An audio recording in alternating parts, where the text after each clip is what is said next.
I'm gonna Oh, I take. have a fork. Okay, Okay. but what do you think the biggest purpose in me limiting you is? What is the purpose of doing this? Now, So one person doesn't just talk. right there. You I both don't work better want that one way. person or two of you who are more verbal than the others that don't want you two to manipulate the entire debate. Okay, and I also want to make sure that those of you who aren't quite as outspoken, I want to make sure that you have a chance to speak. So you can, everyone has to take one. Everyone's required to speak one time. You can take 2, 3, or 4, but if you take 4, you have to make all of your speaking engagements that you told me you were. So you have to speak 4. Once you've used your 4, you're done. Okay? This is what I'm looking for each one of your contributions. If you're using the appropriate etiquette, what do I mean by etiquette? Skylar? Like, you're not rude, so. You are not I'm rude. not gonna say to Sam, oh my god, you're stupid, Right. like that. Jeez. So, I will have this up here as we're debating. Here are some different ideas for prompts that you can use, and I have some that I can give to you at your tables as well, right? So when you're wanting to support what somebody on your team says or dispute what somebody on the other side says, you can use prompts like this. I agree, but I also think. Okay, you might say, this is a good point, but based on evidence, I predict. Or are you saying that if blank, then blank? Okay. Or I disagree with this statement because you're giving evidence for that. Okay? So that's what I'm looking for with appropriate etiquette. And the second thing I'm looking for is if you're giving evidence or support. If you have something to say, it can't ever just be, that's the dumbest thing I've ever heard. That's what we want to avoid. We want to be respectful, we want to be courteous to other people. Okay? So my role in this whole situation is really very minimal. I want to be able to stand back here and let you guys have a debate based on what you know, what information you learned. Okay, it's not going to. Okay, it's not going to. So a reminder, you're following proper rules of etiquette, but we also want to make some norms for us. Anytime you have a debate or a discussion around group discussion, you should have norms that you set for yourself to make sure that certain things are being followed, okay? So norms are just rules that we want to respect as we're having our debate. So what would be a good example for a norm? Try to respect the other team. Okay, respect the other team. Don't use the what? Why'd you look at me? Oh my god. You guys were insulting us first. Yes.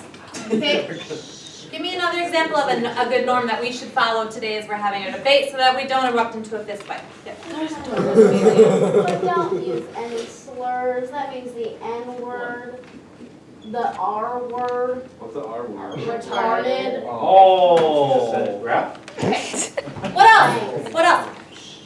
What's another example of a norm?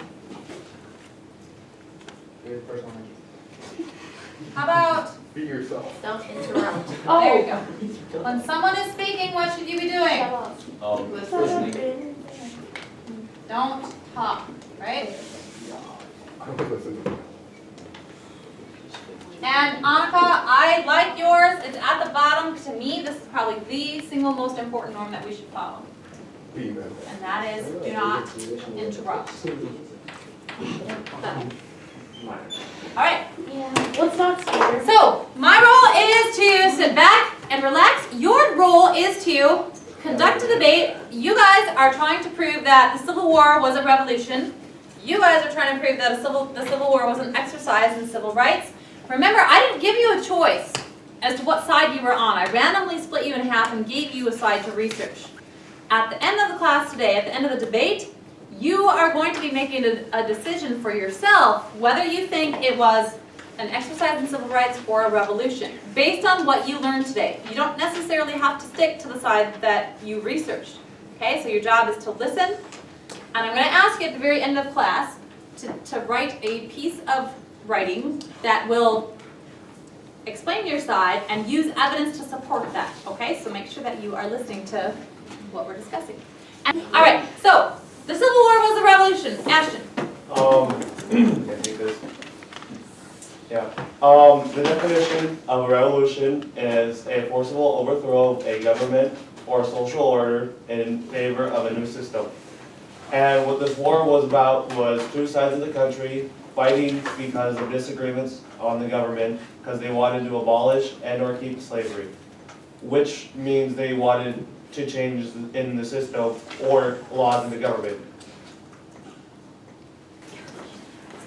In a revolution, like you said, civilians directly revolt against the government, but in a civil war, fractions wage war against each other. So in a revolution, it's everybody against the government. But the Civil War was two different parts, not all just one part against the government. So that's why it was a civil rights thing.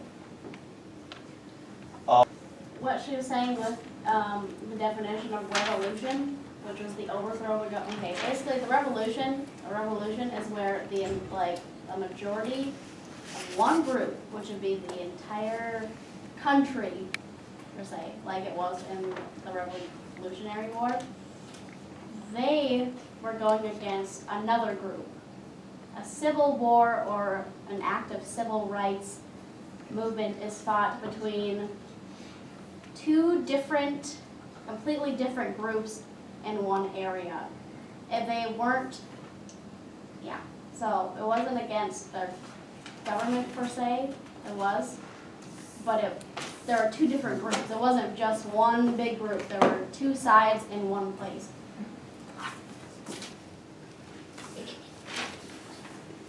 You had a good point, but in the Revolutionary War, it was the colonists versus the British, and colonists thankfully overcame and installing a new government, the overthrowment of loyalists. But in the Civil War, it was the overthrowment of the South which ended slavery, supposedly, which kind of equals out, saying it's the overthrowment of the two similar things. John Brown, he was a white American abolitionist, and he hated slavery, and he wanted to arm the slaves to go against, or fight back.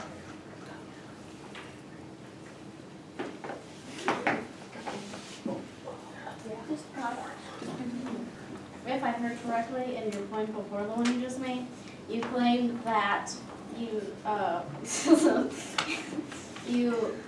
word?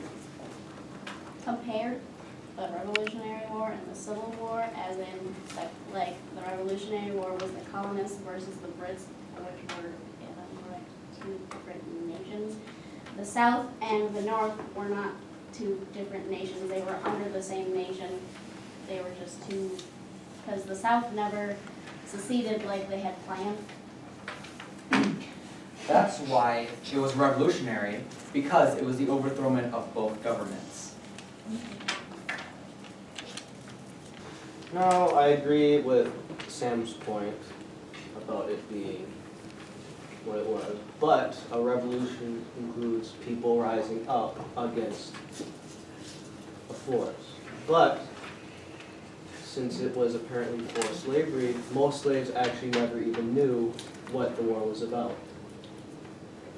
Therefore, if the slaves never revolted, there was no revolution, therefore making it a civil rights movement. Or civil war, whatever you want to call it. I would like to respond to Sam as to say where you said it was an overthrow of both governments. During the Civil War, the government was never overthrown because the South didn't win, which makes it, and the government never really changed super drastically like in the Revolution, where it was just completely different. But in the Civil War, there was a slight change, but it was still the same government under the same laws.